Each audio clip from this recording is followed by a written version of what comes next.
একটি মজাদার pasta recipe নিয়ে আপনাদের সামনে হাজির হয়ে গিয়েছি। চলুন রেসিপিটা শেয়ার করি।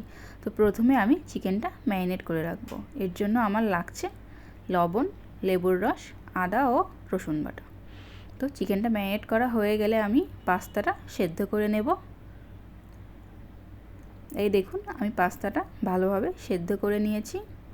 এখন কড়াইতে তেল দিব। তেল গরম হলে রসুন ও টমেটো কুচি দিয়ে দিব। দিয়ে আমি ভালোভাবে নাড়াচাড়া করে অল্প পরিমাণে পানি দিয়ে দিব। একটু লবণও দিয়েছি।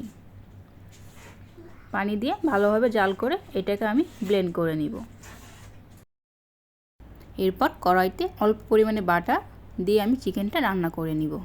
এখানে দিচ্ছি অরিগানো আর চিলি ফ্লেক্স দিয়ে আমি এটা নাড়াচাড়া করে রান্না করে নিব। আগে থেকে ব্লেন্ড করা টমেটো পিউরিটা এখানে আমি দিয়ে দিলাম।